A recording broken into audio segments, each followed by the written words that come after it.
međunarodnim sporazumima, no neprijateljske snage nisu u potpunosti to isto poštivale taj sporazum, te to dodatno otežalo napadnu operaciju Oluja. Na najtežem velebitskom pravcu, koji je morao zatvoriti u kliješta neprijateljske snage, sudjelovale su postrojbe specijalne policije, zadarski termiti iz 9. gardijske brigade, gardijski zdrug i planinska satnija 7. domobranske pukovnije. Donijeli smo taj temeljni naš plan udara na 3 pravca, gdje je po srednjem pravcu išao zapovjednik postrojbe iz sektora Ivica Arbanas.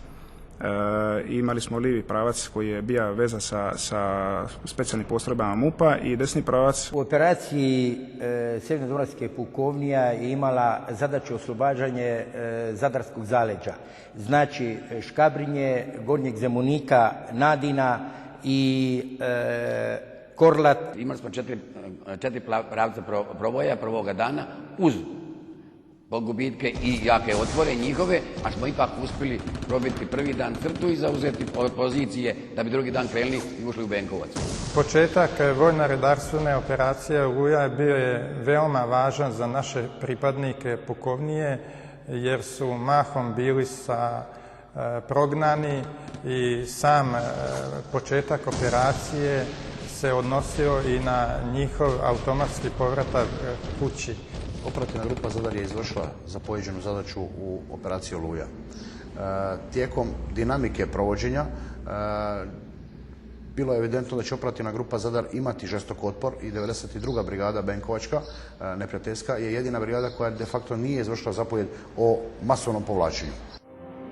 U 3 dana Oluja je pomela okupatore iz sjeverne Dalmacije. U jesen 1995. krenut će posljednja velika bitka, akcija Maestral, u kojoj su sudjelovale sve postrojbe s ovih područja. Malo je poznato kako je Maestral nakon Oluje naša najveća akcija. Zadarske snage su dale veliki obol u operaciji Maestral. Ono što je bitno naglasiti da su gotovo sve snage sudjelovale u toj operaciji, no posebno bi istakao bojnu 112. brigade koja je sa ostalim snagama Šibensko-Sinskim te 7. gardijske brigade sudjelovala u neposrednom proboju grada Drvara. Maestral i zadnja velika akcija Domovinskog rata i Južni potez prisilili su velikosrpske političare i osuđene ratne zločince na pregovore. Ratni uspjesi hrvatskih postrojbi donijeli su slobodu i mir. Pod zapovjedništvom Ante Gotovine i područja koji je on zapovjedao, znači čitavog područja, tu su bile postrojbe šibenske, splitske, zadarske postrojbe. Mogu reći da u Domovinskom ratu su te postrojbe pod zapovjedništvom našeg generala Ante Gotovine oslobodile najviše terena u Hrvatskoj. Morat ću spomenuti to da je bilo čast ratovati pod zapovjedništvom našeg generala Ante Gotovine.